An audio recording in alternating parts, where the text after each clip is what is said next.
Good evening, ladies and gentlemen. If you'd please bow your heads for a short invocation. Gracious and merciful One, we give thanks for the safe travel of these treasured friends, for the promise of our time together and the countless blessings bestowed on and by Washington and Lee. Please open our hearts and minds to a lively and memorable time of learning, laughter, respect, fun, and gratitude. Bless those who lead, teach, study, serve, and grow on this wonderful campus. Fill these alumni with your grace and allow them to feel our respect and affection and strengthen their bonds for each other and with W&L. We ask your special blessing on those impacted by natural disasters. We praise and we ask you to protect the men and women who serve humbly and proudly in our military around the world so that we might enjoy the fruits of peace here. Remind us of the needs of those much less fortunate than we. Send us on our way rejoicing and bless this institution for generations to come. Amen.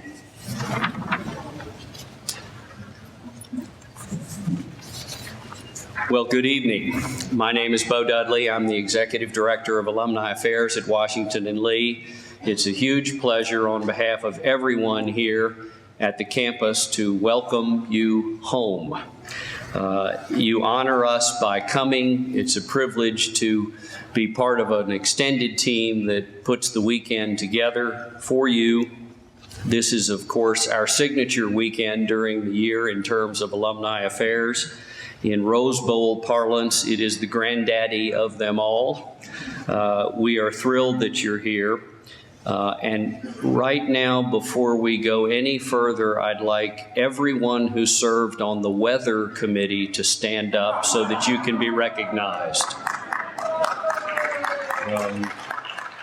It's been a while since I stood here and looked forward to 3 days of unbroken sunshine and mid-70 degrees temperature. It is remarkable, and one of my favorite sayings is that as long as the weather holds, we could probably stage a checkers tournament with punch and cookies, and folks would be quite happy just to be here at Washington and Lee. But we have a busy agenda planned for you. Hope you will pick and choose and go as you prefer and enjoy yourselves and the special friendships that will be rekindled during this weekend. In particular, I want to salute the 50th and 25th reunion classes. This is the heart and soul of the reunion programs at Washington and Lee.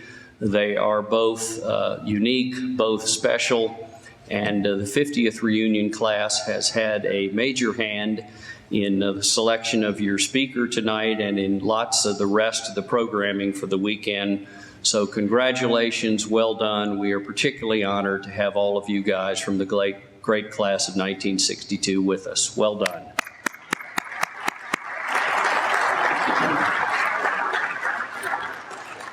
It's now a pleasure to introduce Ms. Caitlin Edgar, a member of our senior class of 2012 at Washington and Lee. She was a member of the inaugural class of Johnson Scholars. She hails from, help me here, Caitlin, De Pere, Wisconsin. She is a biochemistry major with what I would call an embarrassingly high grade point average, and I will not make her blush by quoting it. She received the Rupert Latour Award in this chapel as a sophomore. She is a Bonner leader, meaning that she is committed to over 1,800 hours of community and civic service during her 4 years here at Washington and Lee. And most importantly for tonight, she is the president of the ODK Circle here at Washington and Lee. Please welcome to the podium Ms. Caitlin Edgar for the tapping ceremony.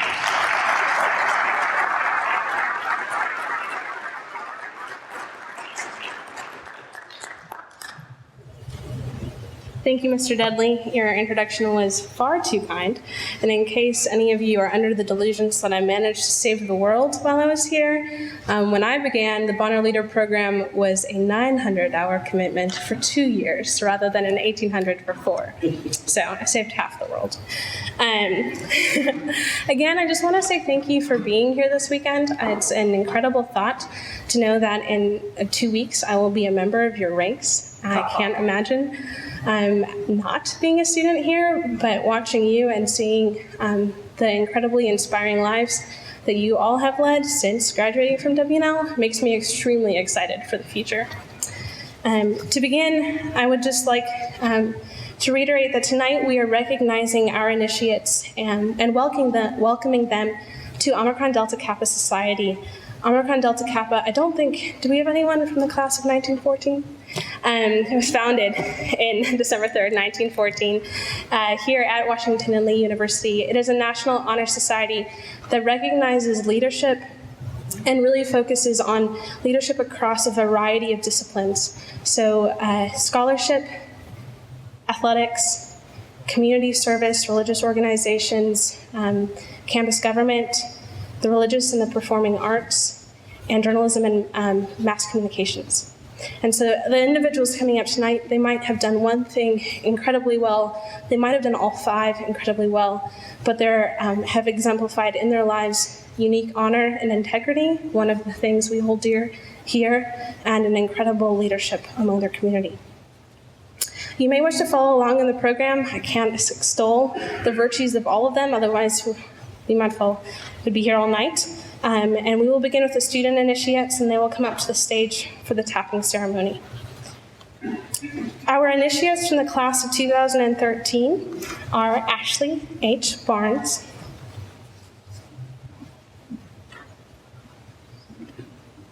I would also please hold your applause until we have all the students on stage.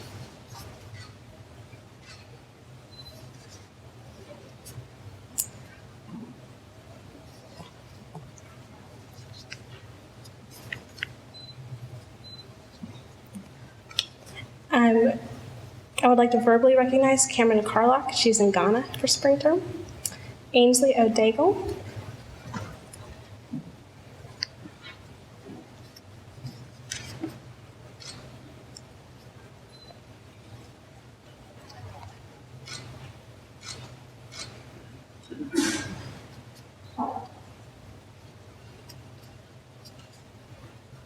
Tamar J. Ustrom.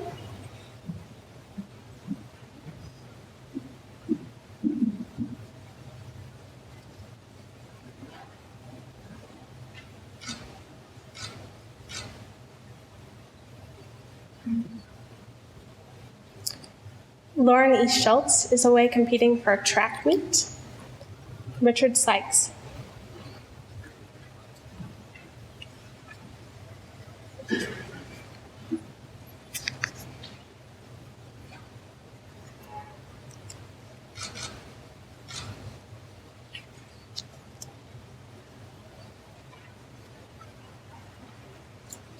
Congratulations on joining Omicron Delta Kappa. We are honored to have you as a part of our society.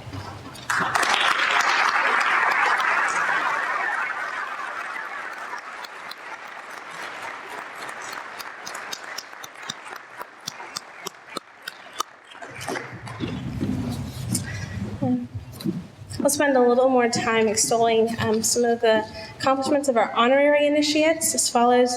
Again, please hold your applause until they are all on stage. Angelica Didier Light. She holds a bachelor's degree from Smith College and a law degree from Washington and Lee. She recently retired as president and CEO of the Hampton Roads Community Foundation. Under her leadership, the foundation's annual grants more than doubled. Light is the chair of Smart Beginnings Southampton Roads and serves on the boards of the Virginia Early Childhood Foundation and the Virginia Law Foundation. She was instrumental in the establishment of the Academy for Nonprofit Excellence, which helps to train nonprofit staff and board members.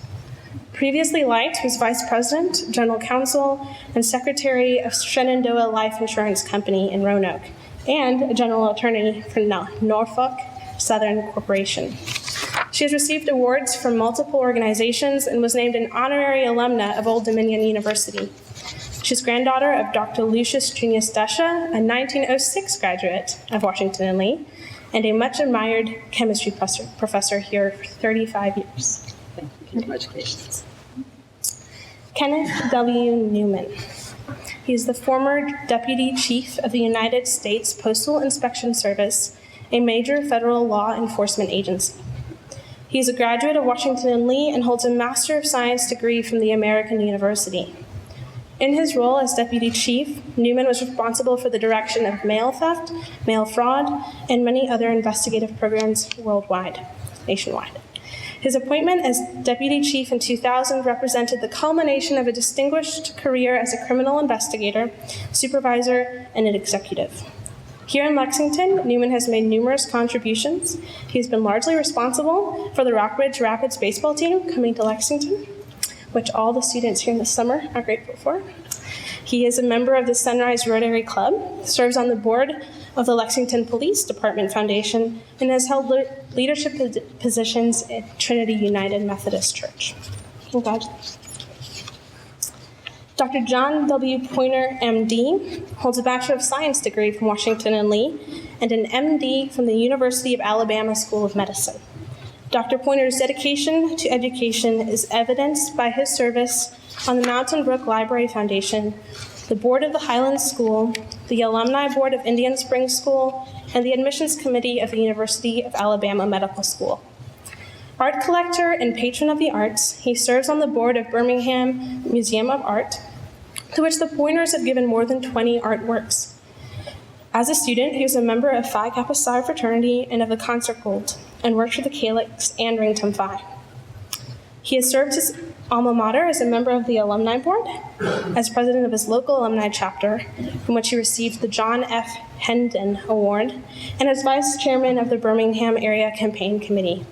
He is currently a member of his 50th Reunion Committee, something I aspire to, the George Washington Society, and the Doringa Society. Congratulations. You may be seated. Thank you.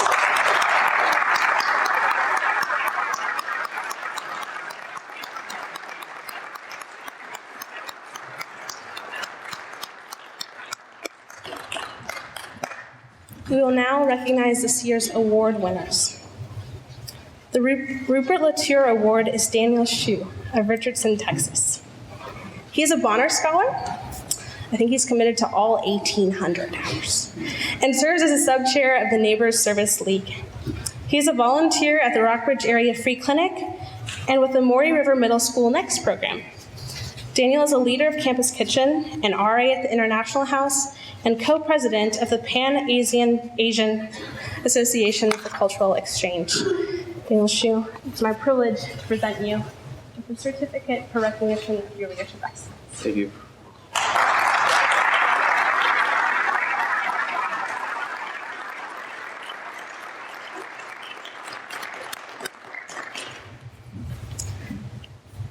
The James G. Labron Award for Exemplary Campus Community Service goes to the Campus Community Coalition.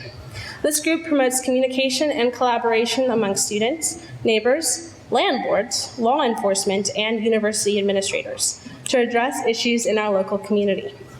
The 2011-2012 student leaders are Andrew Bonds and Jeremy Michalak. Incoming leaders are Kate Cole, Stephen Peck, and Danny Jasper. University advisors to the group are Clay Coleman, Brandon Dotson, and Jan Kaufman. Neighborhood representatives are David Dugan and Fred Massey. The coalition has recently taken effective action on issues such as noise complaints by community residents, trash collection at off-campus sites, and county road safety. It's my privilege to award the Campus Community Coalition.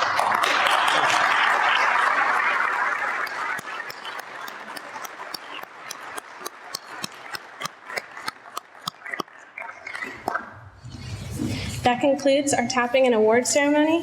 Thank you again to all of you for the way that you honor Washington and Lee through your commitment to service and leadership.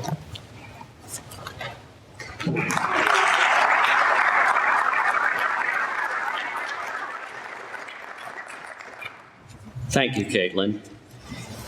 As many of you know, it is our custom to kick off Alumni Weekend with keynote remarks this evening. You are in for a treat. Bob Strong's bio is in your program, and I commend it to you. As Provost at Washington and Lee, he has a critical job. Simply put, he is in charge of the academic mission of W&L, and that is, after all, what we do here. Beyond his impressive resume and his decades of service here, I would add these things. He is an exceptional thinker and writer. He has the gift of distilling a tough issue without fear or favor. If an important issue is before the university for consideration, odds are extremely high that Bob Strong will be part of that team. His judgment is highly sought after. Next, he is a great friend of the Alumni Association and of all alumni. He has volunteered countless hours of his time for talks, trips, and appearances in chapter events and on campus, and certainly in the Alumni College.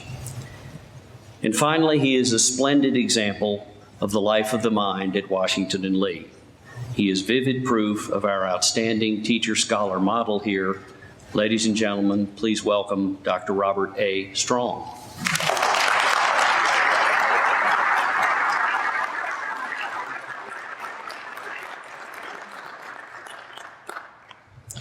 Thank you very much. This podium is one of my favorite places on campus. I have all kinds of fond memories of standing here and doing what Beau just did. Introduce speakers to various members of our community. I've been here to introduce speakers on behalf of the politics department, on behalf of Rob Fiore and some of his excellent alumni programs. I've been here to introduce speakers in the Johnson Lecture Series. I've been here to introduce panels of students and my colleagues on the faculty, in the administration, when we speak to parents, when we speak to prospective students. I never speak for more than 2 minutes. I almost never ruin the evening.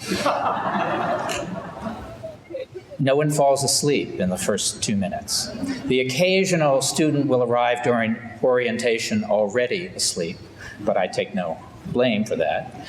This is a different occasion and a rare one in which I have the opportunity to say something serious to the group assembled here. And before I begin those remarks, let me say a few words of thanks to many of you, if not all of you, in this room. Assembled here today are many people who have helped the university in a wide variety of ways, in your alumni chapters, in visits you've made back to campus, and gifts you've helped to provide that support the mission of this university. The class of 1962 is here celebrating their 50th reunion. In one of the earlier anniversaries of your graduation, the class of 1962 raised an endowment to support faculty research. It's now my privilege and my pleasure to administer that endowment in the Provost's office. In some years, we use those dollars to help members of the faculty do a full year's sabbatical research project that would otherwise not be possible. If you look at the list of faculty members who have won that award, it reads like a who's who of the campus directory. Suzanne Keene, Len Gerard, Alex Brown, John Winfrey, Pam Simpson, Brian Richardson, Helena Anson, and the list goes on. In other years, including this one, the class of 1962 endowment has provided summer research money for faculty members on a wide variety of projects. Our faculty really does remarkable things every summer. Some stay in Lexington and supervise students in laboratories and in our libraries on their individual research projects. Others travel to meet and work with colleagues and collaborators across the country and around the world. Some visit archives, museums, historic sites, things that are related to their writing and teaching. I have taken countless trips to presidential libraries and hidden away in the small room you never see when you visit the Presidential Museum, It's always windowless in the back or in the basement, where you get access to the presidential documents and I sometimes sit for weeks reading box after box of paper. It sounds dull, and actually it is. My wife gives me a hard time and says, I almost never read fiction. I tell her I read presidential memoirs, and they're filled with fiction. And the joy is comparing what it says in those memoirs to what you find in the documents, and sometimes finding something that's closer to the truth as you look further and further at those questions. It's something I can get passionate about, and I'm like all of my colleagues.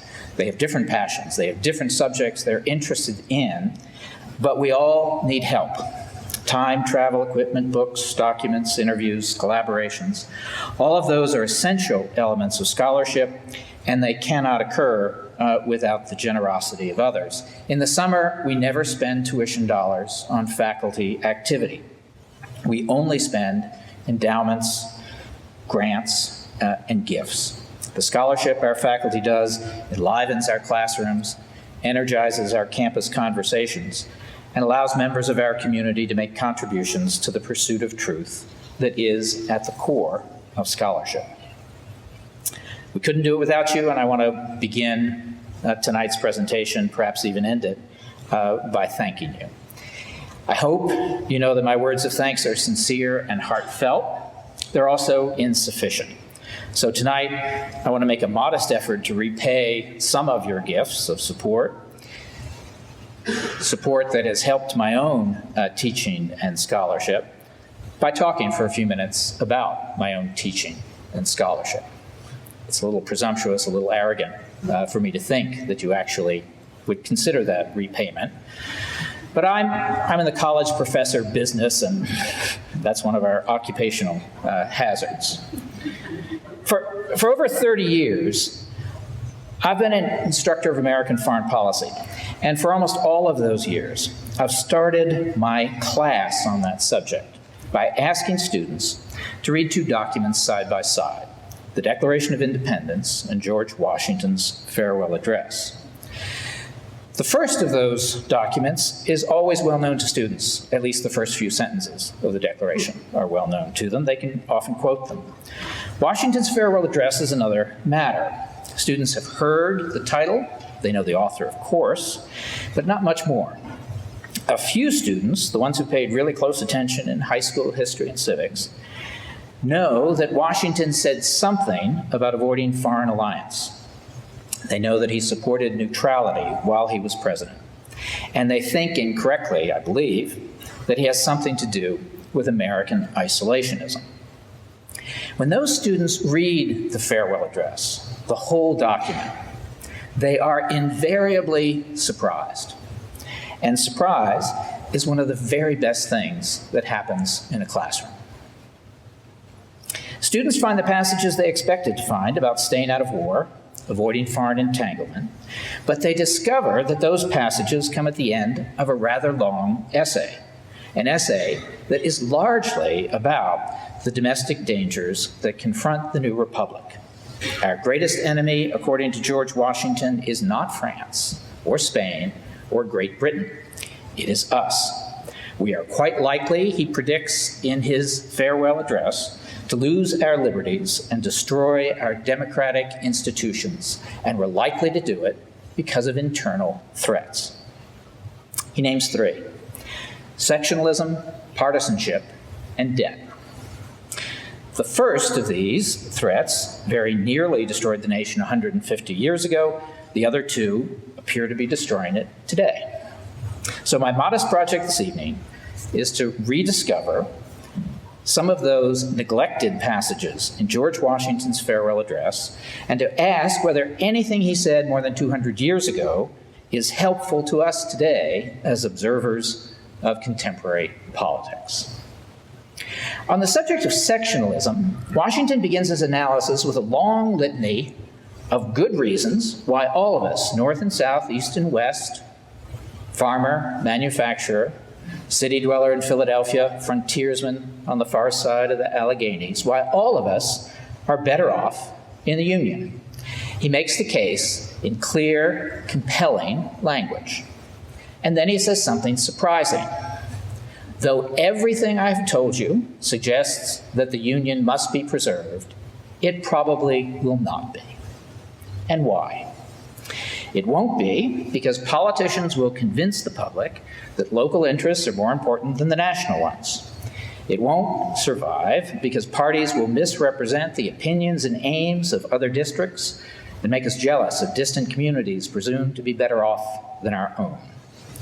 We will ignore the good reasons for preserving the Union because a small but artful and enterprising minority will sway us, and because cunning, ambitious, and unprincipled men will prey upon us. Washington does not paint a particularly pretty picture of politics in the new republic. In a democracy where there is rule by the people, Washington's apparent working assumption is that the people will often be wrong.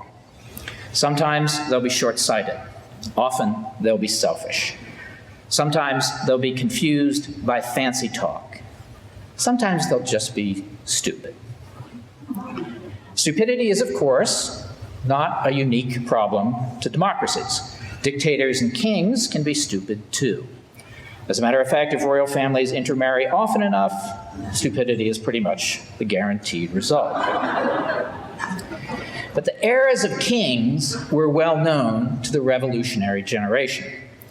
What Washington was afraid of is that in our enthusiasm for democratic rule, an enthusiasm he absolutely shared, we would neglect to notice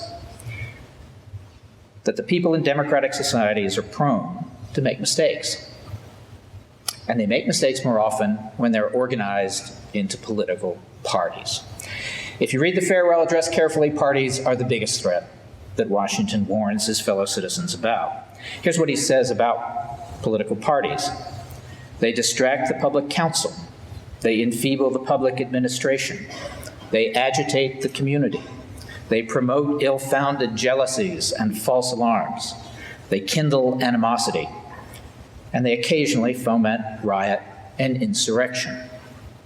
Other than that, they're just fine. Washington then goes on to make a really interesting observation, and perhaps one of those observations that might sound familiar to people in our day and age. He points out that the competition between political parties is not really a check on their power. It may, in fact, be an inducement to their bad behavior. The alternate dominion of one faction over another, and faction is the word the founders use interchangeably with political party, the alternate dominion of one faction over another, sharpened by the spirit of revenge natural to party dissension, is itself a frightful despotism.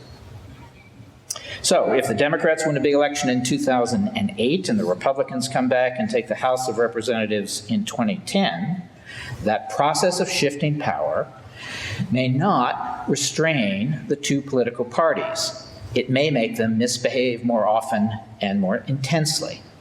The first inclination of a political party retaking office, Washington warns us, may not be to help the nation. It may be to carry out revenge against the other political party. So why do we have parties? Why did Washington, a lifelong critic of partisanship, essentially become the leader of one late in his own life? The answer he gives is the same one we read in the Federalist Papers. Parties and partisanship are inseparable from our nature. We humans band together, sometimes for good purpose, as we did during the Revolution, but more often to pursue narrow interest. What are we to do? Washington says we can't eliminate parties. We can't eliminate partisanship. We must constantly be on guard to mitigate the worst consequences of those phenomena. Parties, Washington says, are like a fire that cannot be quenched. You have to be vigilant to prevent its bursting into flame, lest instead of warming, it should consume. That was, of course, a direct quotation from the farewell address. Pretty much any time I say anything that sounds elegant or eloquent, I'm quoting from the document that Hamilton wrote at Washington's behest. Sectionalism and partisanship, sometimes working hand in hand, will undermine support for the Union and the nation's future. That's Washington's prediction. But there's a third threat that he mentions along the way: public debt. He explains that there are times, war and national emergencies, when borrowing money is necessary to the nation's survival. But once we find ourselves in debt, there's a powerful temptation to walk away from it. We must, he says, guard against ungenerously throwing upon posterity the burden which we ourselves ought to bear. And how do we bear our burden? Well, we pay taxes. Here's what George Washington tells us about taxes. No taxes can be devised which are not more or less inconvenient and unpleasant. That's one of those elegant phrases, isn't it? The words are simple, they're clearly stated, and they're just absolutely true. Taxes are inconvenient and unpleasant. They're inconvenient and unpleasant for Warren Buffett and for his secretary. No one likes taxation.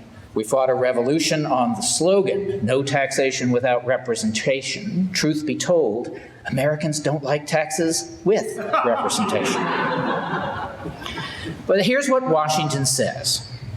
If there are things that the government must do, and in his day and age, the list of things the government must do is far shorter than it is today. If there are things the government must do, then we must have revenue. Making policy decisions about where revenue will come from, decisions about taxation, are among the very hardest things we ask our government to do. But it must be done. If we neglect public finance, if we fail to pay our debts, if we excite and exaggerate sectional or party differences about how public finance is to be managed, we will come to ruin. So, democracy in Washington's farewell address is a fragile thing. It is subject to the whims of public opinion, to the pull of parties, to the selfishness of generations, to the propensity of humans to make mistakes. And here's the kicker. Foreign policy makes everything worse. The passages in the farewell address about foreign affairs, the famous and familiar ones, contain warnings that European powers will take advantage of our partisan and sectional differences. They will distort our public discourse, and they will draw us into wars and conflicts we should otherwise avoid. And those wars and conflicts will almost certainly lead to borrowing and debt and burdens that we will be hard-pressed to repay. Our domestic problems are serious. The world at large is a dangerous place that exacerbates them. What are we to do? Washington offers 3 suggestions. Avoid foreign intrigue, foster morality and religion, and support education. The warnings against alliance and the admonitions not to allow love or hate of other nations to cloud our judgment are the ones well known in the farewell address. The other suggestions get far less attention. He devotes several paragraphs to the subject of religion.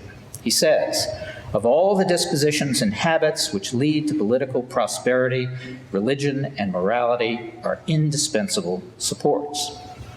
In all the language he uses to refer to religion, he never says anything that implies that he's speaking about Christianity or any one of its denominations. He consistently refers to religion in general and generic terms and says that reason and experience both forbid us to expect that national morality can prevail in exclusion of religious principle. Why do we need religion? Remember the problem of partisanship. You can't stop people from forming themselves into groups. Parties and partisans will always be with us. But if some of the groups we join remind us about larger purpose, or the need to care for others, or introduce us to the mysteries of the soul, those groups might actually do some good. You need the principle of religious freedom to be solidly in place to make sure that religious groups don't go to war with each other, a problem that plagued European history. You need religious freedom to be in place to make sure that the state doesn't take over one religion and impose it illicitly on all of its citizens. But if the principle of religious freedom is accepted, If religious organizations are genuine, then they may be in a position to remind us of our obligations to each other and to God. Like Alexis de Tocqueville, who would visit America 3 decades after the farewell address, Washington observes that democratic principles alone will not make us good citizens. The language of the Declaration is all about my rights. My rights are important. All of our individual rights are important. But to the degree we're talking about ourselves as individuals, to the degree we're talking about the rights each of us possess, we're not talking about a community. Community has to come from other places. We need lots of associations. We need lots of groups. And at least some of those groups need to be teachers of moral principle. And finally, there's another kind of teaching that Washington mentions. He tells the readers of the farewell address that they should promote as an object of primary importance institutions for the general diffusion of knowledge. In proportion as the structure of a government gives force to public opinion, it is essential that public opinion should be enlightened. Recall when I began that I spoke about asking students to read the Declaration of Independence and the farewell address side by side. In many ways, those two documents are the bookends of the American Revolution. You can easily contrast the lofty, universal, and revolutionary rhetoric of Jefferson with the far more sober, somber, and serious analysis provided by George Washington in the farewell address. You can remind students that these two men became the de facto leaders of our first political parties. They took very different positions on the French Revolution, the National Bank, the power of the central government, the signing of treaties with Great Britain, the taxation of whiskey, and a long list of other issues. They were partisans, and if the flames they tended never burned down the Republic, they certainly contributed to making it a warmer place. But there's another side to that story, and it's a complicated story. They were partisans, they were often enemies, but they were also collaborators. There was mutual admiration. Washington was deeply moved by the language of the Declaration, and he made sure it was read to all of the troops. He actually had it read to the troops multiple times. Jefferson, when he became president, practiced what Washington preached, kept the nation out of European wars, tricked the French into selling us Louisiana at bargain basement prices. Moreover, if you travel to Charlottesville, visit Jefferson's home, and look at his tombstone, you'll see listed the 3 most important accomplishments in his life. He designed the tombstone. He wrote the inscriptions. Here are the 3 things he included: writing the Declaration of Independence, authoring the Virginia Statute on Religious Freedom, and founding the University of Virginia. The last 2 sound strikingly familiar to any recent reader of the farewell address. Both Jefferson and Washington were supporters of religious freedom, and saw the value and virtue that could arise in a society that removed impediments to genuine religious practice. And both Jefferson and Washington were supporters of higher education. One built a university in Charlottesville. One made a substantial contribution to a struggling school in Lexington. In that respect, they promoted, to quote the farewell address, an institution for the general diffusion of knowledge. They were like many of the people in this room tonight. Let me once again, on behalf of students, on behalf of administrators, on behalf of my colleagues in the faculty, thank you for all the support you give to this particular institution for the general diffusion of knowledge. You have our sincere appreciation and thanks. But more importantly, George Washington thanks you.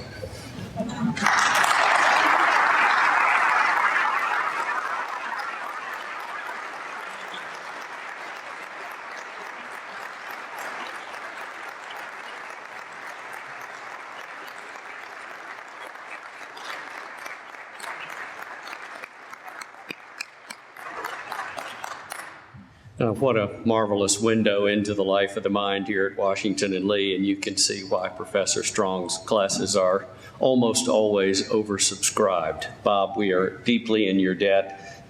Your plate is overflowing without an event like this, and for you to devote your time and talents on behalf of the alumni, we are deeply grateful. Thank you again.